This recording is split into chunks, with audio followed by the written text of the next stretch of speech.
Thanks for staying with us now. If you're just tuning in, we're asking, how can we rebrand Nigeria using effective communication? Please let us hear what you have to say. Remember, you can join this conversation. Tweet at us at WeShowAfrica1 with the hashtag WeShow, or send us an SMS or WhatsApp to 081-803-84663.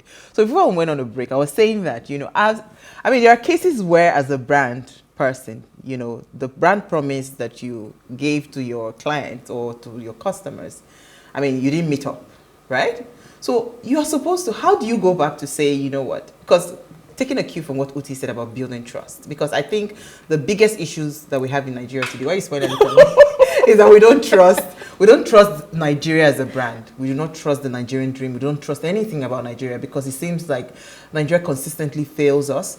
Where you see, there were times where people posted pictures when they were abroad, how they were looking so fresh. Meanwhile, when they were in Nigeria, they were looking rickety and all of that. So it seems like we all just grew anyway. Yes, we've put all our trust in the dream of going abroad, that's only when. But there are great things, like you rightly mentioned, that are happening here.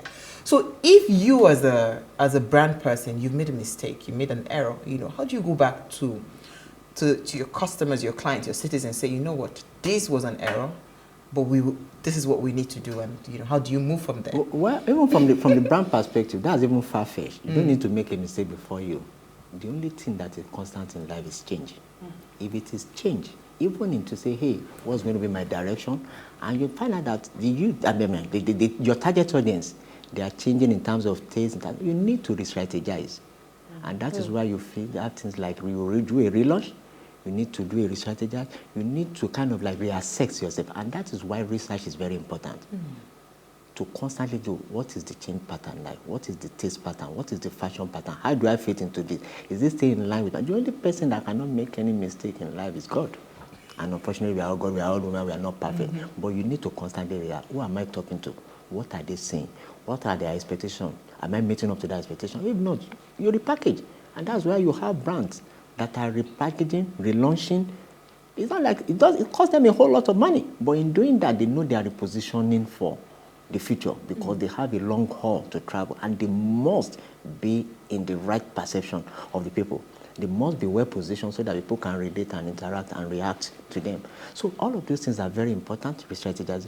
You need to re-strategize, you need to relaunch, you need to repackage, and that's why constant research becomes indispensable. So that's why Nigeria is called restructuring. Maybe say our Nigerian government, they're not researching with that. Because I think they still see the Nigerian youth as puppets in their pocket. No, as children. Yeah. We're talking about research, really, and research is not something where you need to commission. There's so many avenues that we can do. There has to be a committee. What we are doing here is a form of research, because it's a feedback. Yes, it's a feedback. That was why I said earlier, government officials, are they looking in the right direction?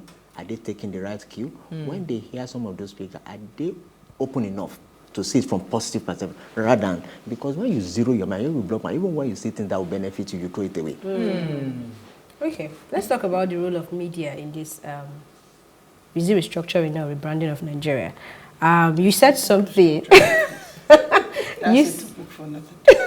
Okay, well, very quickly though, you said something about when we see the news, we reassess and think of how to report it, at least in a way that doesn't agitate everyone. So where do we draw the line in terms of the difference between projecting the image of Nigeria to be better and also being able to let people know what is happening in various regions of the country, reporting the truth?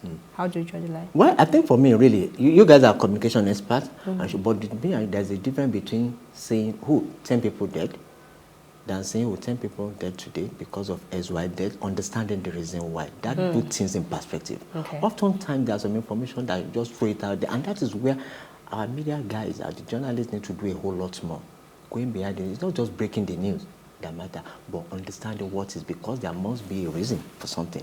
Let's understand where, so that we can take learning. Where did we get it from? People mistake everywhere, but when they tell you the reason why, you know that that gives a sense of some measures have been taken to make sure that it's corrected.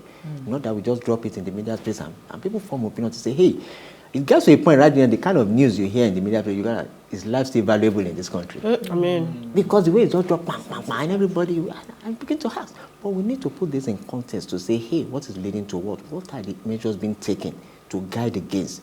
And if nothing is being done, can we call people's attention to it? Yes, I know there have been cases where $10 bill, so many people tanker trailer happening. It is happening repeatedly. It is happening repeatedly. Have you asked why? Have you asked why? And that why should be such that investigative journalists going in to say, road expert, look at this road. Is there something here? I know some people have alluded it to traditional, but that's been far-fetched. But let's even look at, is that road, is there something wrong with the construction? Yeah. Those are investigative journalists. And that is where the role of media is cut out now. Because the media, digital space, the traditional media cannot compete with digital media in terms of breaking the news. But digital too cannot compete with traditional media when it comes to doing investigative journalism. And that is where going to tell the story behind the story becomes more important, because it will go a long way in helping to put things into context. And people can now make meaning and informed opinion about it. And that's where we need to do a whole lot more. So when we talk communication and making informed choices, we've talked about social media. I think it will be impossible for us to talk about social media, talk about communication, and not talk about the impact of incorrect information, the impact of fake news. Because this youth that you talk about, when you go on Twitter, there's a lot of agitation. You know, we joke and we say Twitter streets are savage. But a lot of the information that is out there today, I mean, first of all, we don't even know what is true anymore, what is fake. You have to be like, you know, really, really adept to be able to spot fake news. How can we start to claim that back? Because it is a gap, I believe, that is opened, that fake news is taken advantage of. So how do we use communication to close that gap and stop that? Well, I think that's where the role of traditional media, in fact, that is one gap that has been existing for so long. I think I was opportune to be part of the panelists that discussed at the social media week. And I think the question was that, is the digital media going to take over traditional? I said, let's be careful. It's just like it changed. It will never take over, because that traditional media role is so important, it's so fundamental that, yes, digital, you can't control it. Because for now, individuals can come up and say something. But the question, and you know, but when you tell people, when you give an information out to people, the first question is, how did you get that information? There are some platforms where I tell you I get that information from, you probably say, oh, it must be credible. There are some areas where I tell you I got it from you. I say, oh, no, you need to be careful. Are you sure it's real? And that is where the digital space is right now. So many information flying around. But it's not pure on the digital media to put things into context, to say, hey, listen, break it down. Traditional media. And traditional media, break it down, and let's know whether it's... And that is why they equally need to be careful.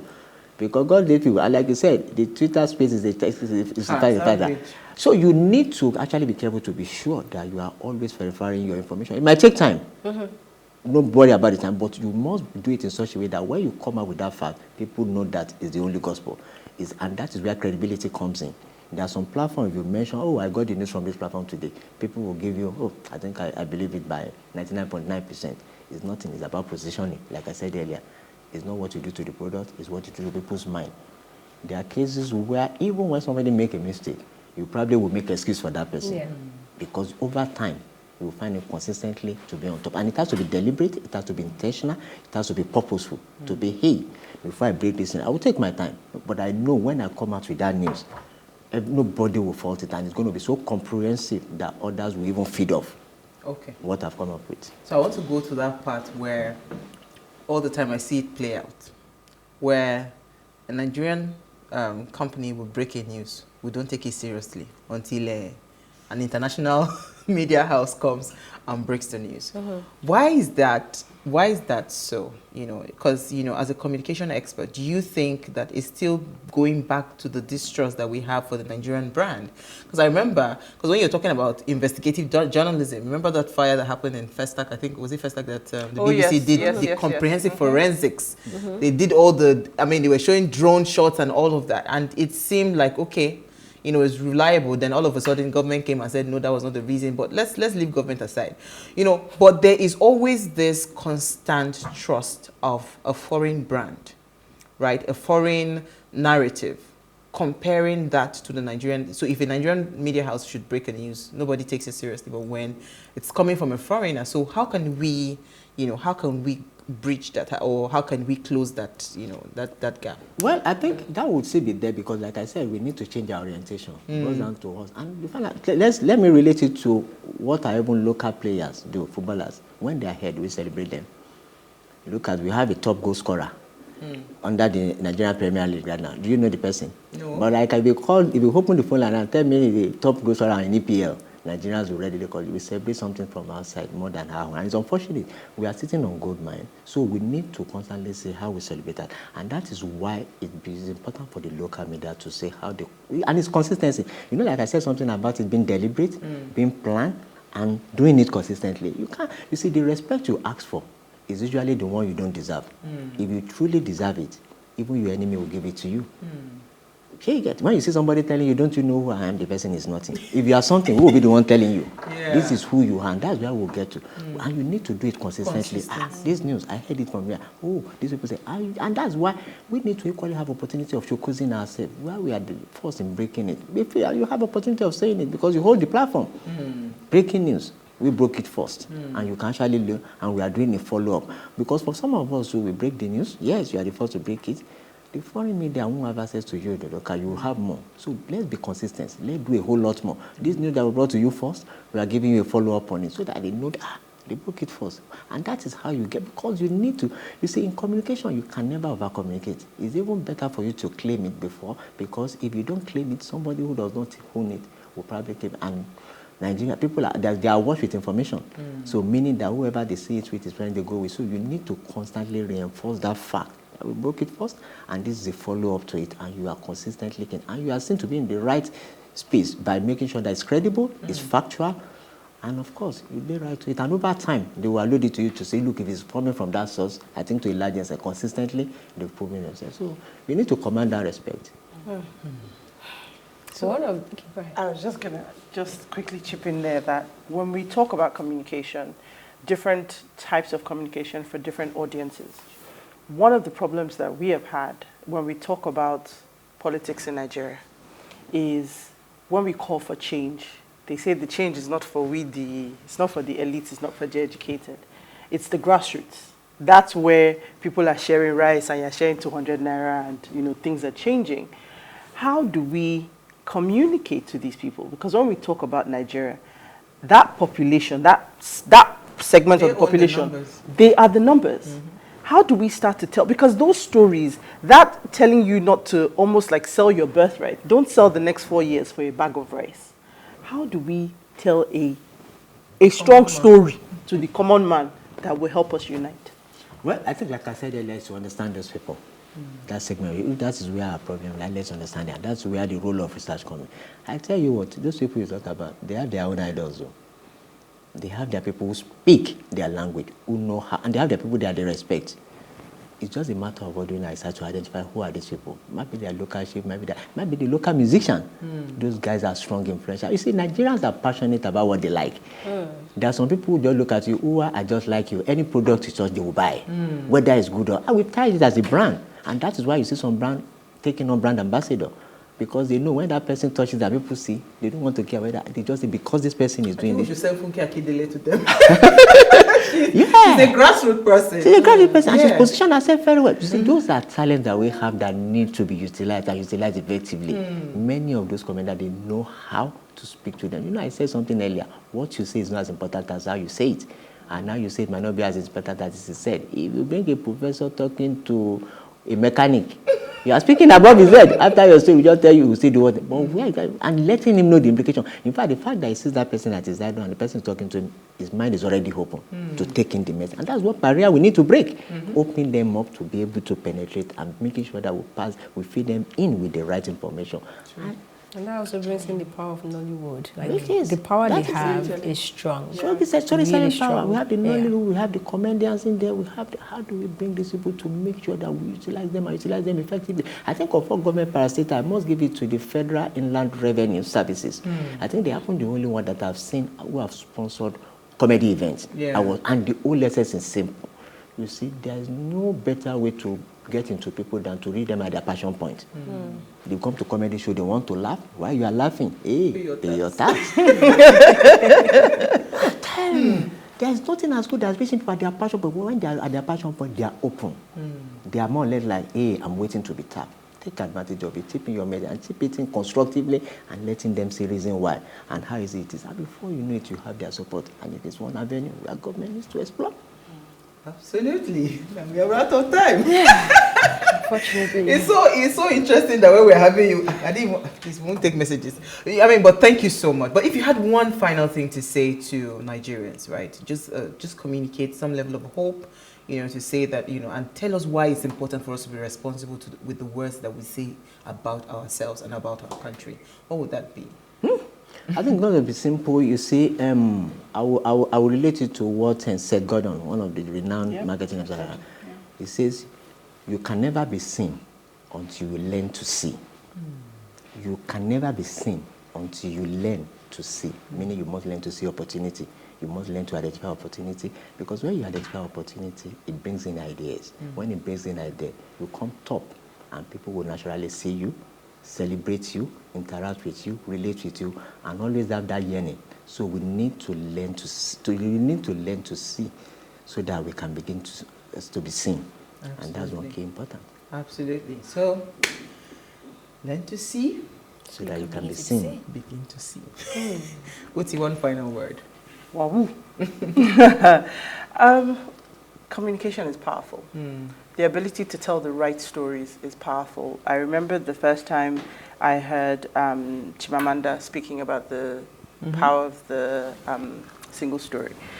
Like, we need to tell the danger of the single story. Yeah. Thank you. You need to tell the right stories. You need to say the right things about Nigeria. When Twitter went to Ghana, everybody was like, and then a few people said, well, you don't say the right things about your country on this platform, so why would they come here? We need to understand the power of our words. When people say things, I think I've shared before on the show, that I really worry, and I'm really scared when people talk about war, when people talk about violence, because I don't think we truly understand what that really is, but we just throw it out there. So your words are powerful. Even in faith, it's the same thing. You speak, there's life and death in the tongue. Sure. So we must understand the power of our words, and we must understand that we can achieve so much and we can destroy so much by our words. Absolutely. Elsie? I think Buti has said it. She really has said it. What you say is really strong. And if you believe that you're not going to make it, I don't think anybody else can help you make it. So if you think that Nigeria, there are people, whatever good news you put out about Nigeria, they won't engage in, they're not interested. But once it's the bad news, it's feeding that part of them that they fed for a long time, and that's the only part that they can associate with and they understand. So we need to begin to rethink. And it also helps when you've traveled out of Nigeria, I think, and you see that our issues are not exactly just peculiar to Nigeria. It's not. So we need to begin to be hopeful and embrace the good part of Nigeria. We're not saying the governments are not doing things we say they are doing, but change your perspective. Change your perspective. That quote that says, if you say you are a success, you are right. If you say you are a failure, you're right. So you have to choose what you want to say. I think that's the right word. Thank you so much, Yinka Adebayo, for joining us this evening. Thank you, ladies. Thank you. All right, so in case you missed today's quote, here it is again. No matter what people tell you, words and idea can change the world. That's from Robin Williams. We'll see you live tomorrow at 8 p.m. as we bring another great conversation to your screen. Enjoy.